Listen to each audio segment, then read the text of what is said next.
अइले पितामह के चौथापन एक बारु न बाबिनु पाका कि तौने पना ए अइले पितामह के चौथापन एक बारु न बाबिनु पाका तौने पई पुरुषारथ बार विबानन से तो पले भैरा का पारथ ला भरी आँख निहार रे पारथ ला भर आँख निहार धरा पर वैलन वीर न बाका मंडल जोरी के नाचत बारथ नाचत जैसे कुम्हार कचाका मंडल जोरी के नाचत बारथ नाचत जैसे कुम्हार कचाका। आज मैं आपको फिर से सुना रहा हूँ भीष्म बाबा, जिसे रचा है भोजपुरी के बड़े ही सुप्रसिद्ध कवि चंद्रशेखर मिश्र जी ने। और पिछले भाग में आपने सुना था कि अर्जुन को ललकारते हैं भगवान कृष्ण कि तात को रोकिए, भीष्म पितामह को रोकिए, पर भीष्म पितामह किसी तरह रुक नहीं रहे हैं। इस भाग में भी भगवान कृष्ण अर्जुन को ललकारते हुए कहते हैं कि देखो भीष्म इतने बुजुर्ग हैं, उसके बावजूद इनका रथ कितनी तीव्रता से चल रहा है। कुम्हार की चाक नाचती है, उसी तरह भीष्म के रथ की गति है। हे अर्जुन कि अइले पितामह का चौथापन उनका आ गया है, वृद्धावस्था है, बाल एक भी नहीं पके। अइले पितामह का चौथापन एक बारु न बाबिनु पाका तौने पई पुरुषारथ बार विबानन से तो पले भैरा का पारथ ला भरी आँख निहार धरा पर ऐसन वीर न बाका मंडल जोरी के नाचत बारथ नाचत जैसे कुम्हार कचाका। इतनी तीव्रता है भीष्म में, इतने वृद्धावस्था में भी वो लगातार तुम्हें पराजित कर रहे हैं, परास्त कर रहे हैं। देखो तुम्हारी सेना भाग रही है, के समूह इनके डटी है यस, के समूह इनके डटी है अस को देखात न बा अभिमानी बान लगे जे करे तन में धरती गिरले नहीं मांगत पानी। धन्य पितामह धन्य पितामह धन्य पितामह धन्य पितामह छाई रहे जग बीच कहानी आन की माई का दूध न ऐसन जैसन बा माई गंगा का पानी आन की माई का दूध न ऐसन जैसन बा माई गंगा का पानी। भीष्म के लगातार युद्ध को देख करके भगवान कृष्ण भी सराहना कर उठते हैं कि हे भीष्म, दूसरी माँओं में ऐसा दूध भी नहीं है जैसा तुम्हारी माँ गंगा का पानी है, जिसे पीकर के तुम जैसा बहादुर वीर इस द्वापर में पैदा हुआ है। कि बानन से छवली अन्हियारी, सूरज ढक गया है, अंधेरा छा गया। कि बानन से छवली अन्हियारी भूत परेत कुलाचत नंगा काटल सेन करार पितामह बाढ़ में जैसे नदी का तरंगा। घायल आहत वीर कराहत घायल आहत वीर कराहत सामने कोई देखात न चंगा ऐसन दे देहली जे सपूत वो धन्य बकोख धन्य बगंगा ऐसन दे देहली जे पूत धन्य बकोखियो धन्य बगंगा। कृष्ण एक बार फिर सराहना करते हैं कि पूरे युद्ध भूमि में उनके समक्ष कोई भी ठीक नहीं दिखाई पड़ रहा है, सब के सब घायल हैं या तो मृत हो गए हैं। माँ गंगा धन्य है जिन्होंने ऐसे पुत्र को जन्म दिया है।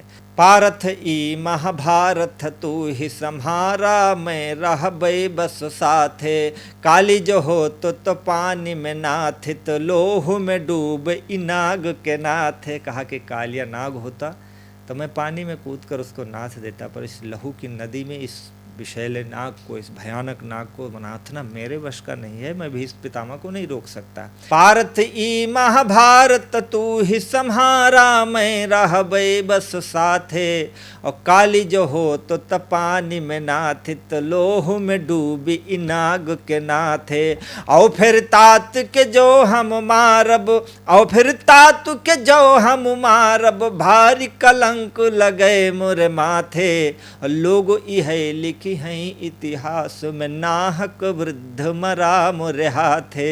लोग यह लिखी हैं इतिहास में नाहक वृद्ध मरा मोरे हाथे। कहा कि मैं नहीं मारूंगा, मैं मारूंगा तो आने वाला इतिहास लिखेगा कि भीष्म को भगवान श्री कृष्ण ने नाहक मार दिया, व्यर्थ मार दिया, ये महाभारत का युद्ध तुम्हारा है, मैं तुम्हारे साथ हूं, पर मैं लड़ूंगा नहीं। दाई उपाय करा कवनो भैले सिर तात तोरे सढ़ साती। कोई उपाय करो, ये तात जो है साढ़ी साती शनि की तरह तुम्हारे सिर पर चढ़ गए हैं। हे अर्जुन, कि दाई उपाय करा कवनो भैले सिर तात तोरे सढ़ साती।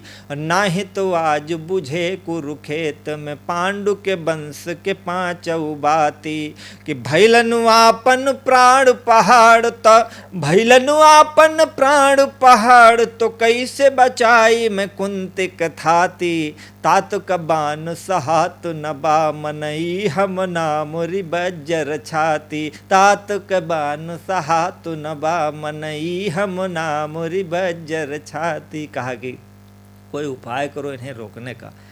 मैं ना मनुष्य हूँ ना मेरी वज्र छाती है, मेरे वश का नहीं है इनको रोक पाना, मैं नहीं रोक पाऊंगा। अर्जुन, कि गंगा के पूत के रोकत ना कोई देखा बहुलन रक्त पनाला। गंगा के पूत का रोकत ना कोई देखा बहुलन रक्त पनाला।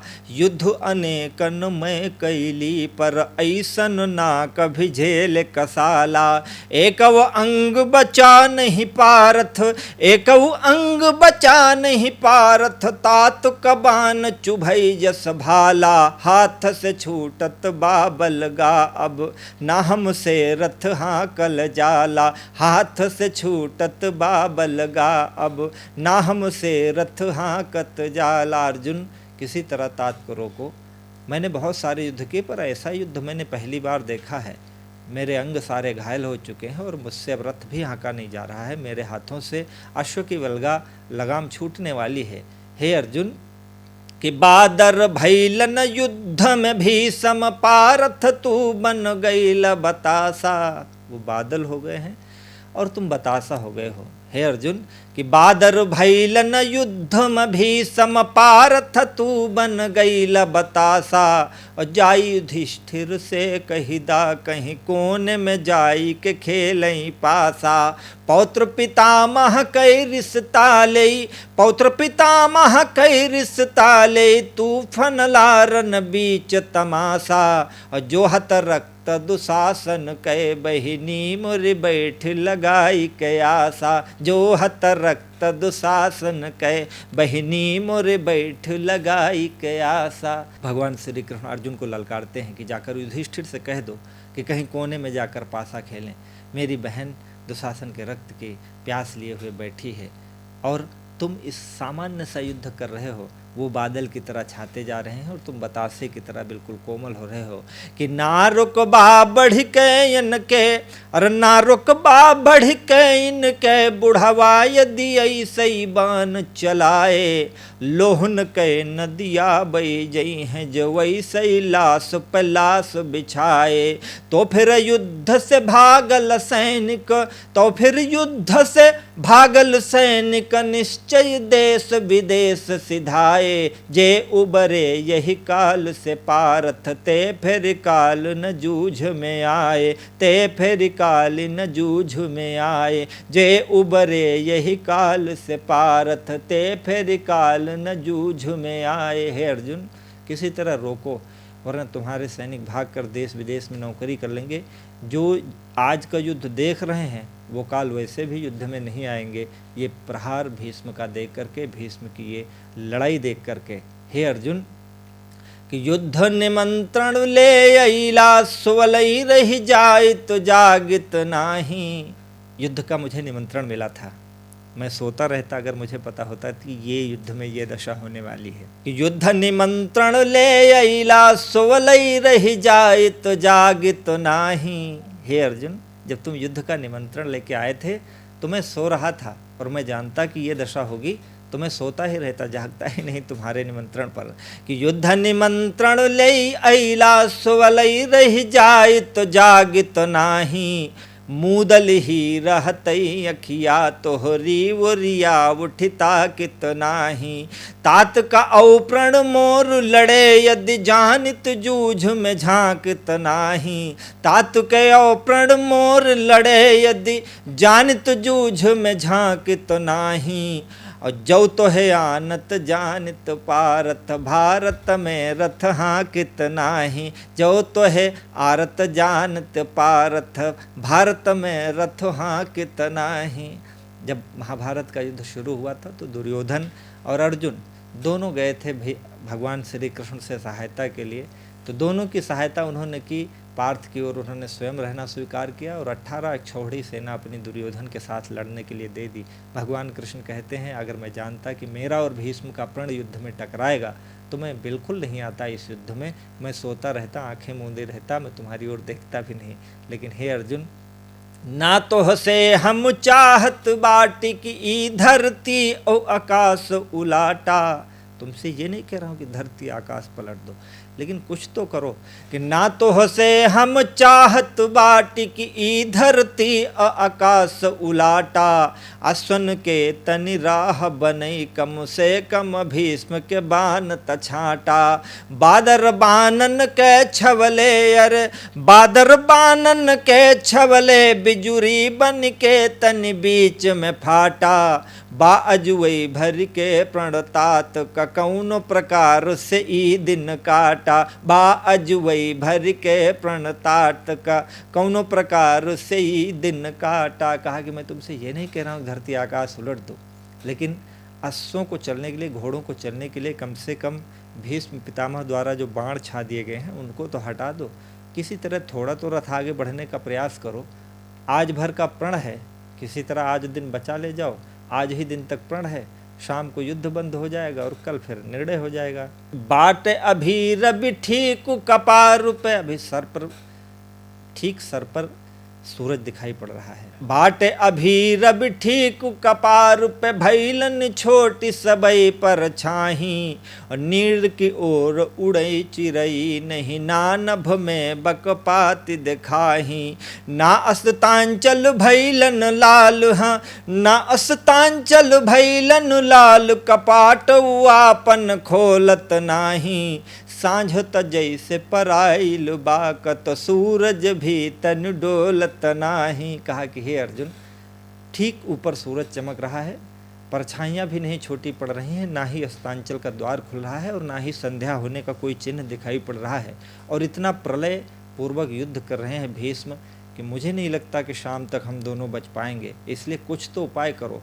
मैं प्रण कई पछुतात हई मन, मैं प्रण कई पछुतात हई मन, काऊ करी कछु नाही सुझाला। कि धर्म धुरंधर के बुलवाई ललई के डटई अब आपन भाला। कहा कि मैं प्रण करके पछता रहा हूँ, धर्म धरंधर अर्थात युधिष्ठिर को बुलाओ, अपना भाला लेकर के भीष्म का सामना करें। कि मैं प्रण कई पछतात हई मन, काहू करी कछु नाही सुझाला। धर्म धुरंधर के बुलवाई ललई के डटें अब आपन भाला।